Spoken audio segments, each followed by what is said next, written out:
think death is a character, not just you know, symbol of death or anything. But if death was a character coming to pick you up daily.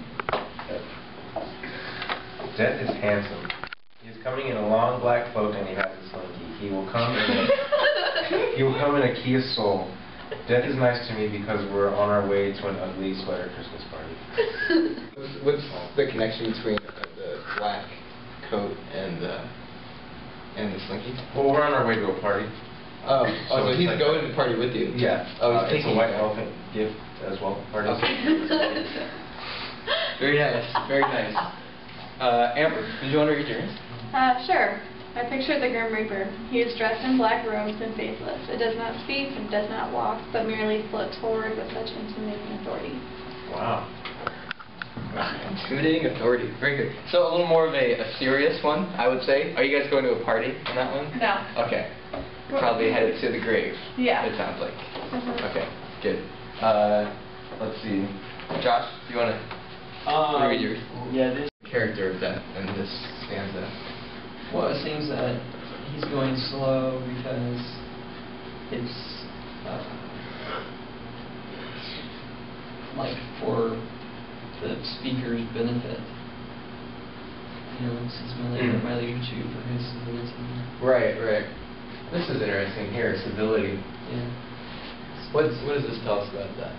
Civility. I'm not sure what it means. So, if you say someone is civil, anyone know what that means? Like you're a civil gentleman. Very, very kind. Well-mannered. Kind of proper. Yeah, proper, well-mannered. So it's saying that, or she's talking about the fact that he's well-mannered, proper gentleman.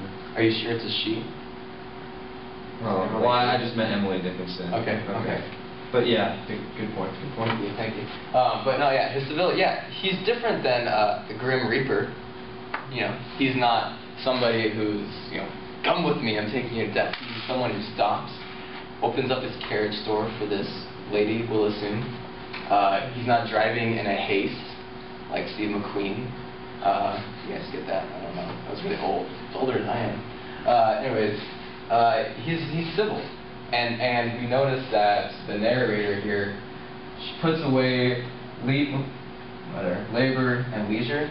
She's at ease with this guy. So it's almost, we get from the first two stanzas that she is almost on a date with death. A gentleman suitor. Any other thoughts on the first two? No? Alright, there are 4 more stanzas in this. And, well, I thought we'd have more.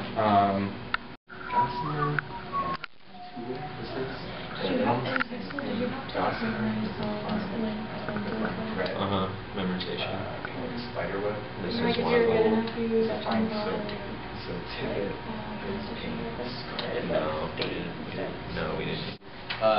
For just passing through life, everyone has their childhood days when they are on the playground, everyone works, essentially, as if somehow your parasite.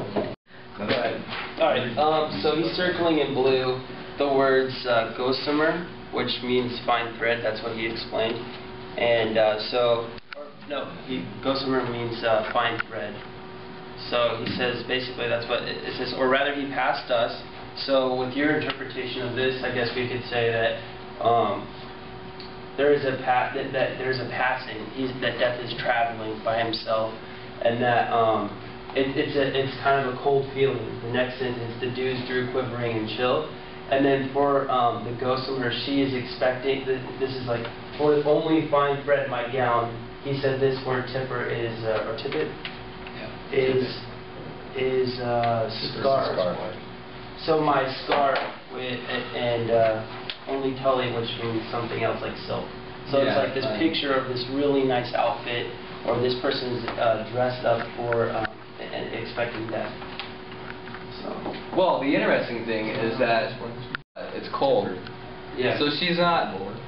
Would you dress up in fine silk and fine thread, like very lightweight clothes, to prepare yourself for the cold? But at least she has a scarf. She has a scarf, but it's not very thick. It's weak. And so we see that she's quivering, essentially. And so it's almost as if we see she's completely caught off guard with that. She wasn't expecting this at all. Aww. It's running out of time for the day. Hey, what do you guys? Sorry. Fourth grade? Let's see. We paused before a house that seemed the swelling of the ground. The roof was scarcely visible. The cornice in the ground. Anyone know what a cornice is? I didn't know until I had this. Oh, it's Cornish. Cornish game. Cornice would be the the very top of the wall underneath the ceiling. As if somebody just buried something, and you have the swelling of the fresh soil that they kind of patched up the hole with. The roof was scarcely visible, so we see that the roof is now in the ground. And something has been perturbed underneath the ground, so we kind of get a feeling that she died. And we also don't see any more animals or humans after this. And then the final stanza is the kicker. Since then, 'tis centuries and yet, feels shorter than the day I first surmised the horses' heads were toward eternity. Did anyone get what's happening in that last stanza right there? The narrator says, since then. What is then? I died. Yeah, then is this entire thing. Since then, 'tis centuries. She's been dead for centuries. She's just talking about this right now, as it just happened.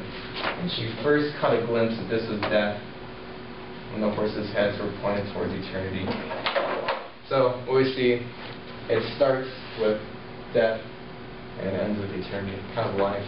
So just a couple literary things I want you guys to get real quick. A metaphor we just talked about. Trey, what's a metaphor? Metaphor is a comparing of two words. Using like or as. Without using like or as. Oh, without. Very nice, very nice. Thank you, thank you. And some metaphors in here. Could ask, but I'm running out of time. I don't want to go too far. Death. We have a metaphor of death, and actually an extended metaphor. Throughout the whole poem, we see death as a man, really, in this. Also, the carriage can exemplify the metaphor for what brings us to death. The setting sun. It's a metaphor for what did we go over? What did we say? The setting sun. Yeah, the end. And then what was the last one? The house. What do you guys think the house represented here? Something that was buried. What would be buried? Her body. Body, tomb, grave. Very nice. And then the final thing. Theme is the general idea that an author must have put in their writing. And there are two in this one that Miss Dickinson had. One is immortality, one is mortality. Mortality, real quick, is just, this whole thing is about death, really. And immortality being, it's also about life after death, which is really what we see. So it starts out with death, and it ends with the life after death. So, that's what it is.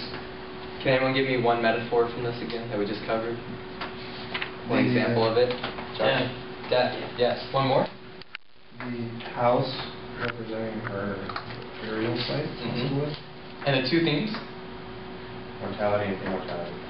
Very nice. Very nice.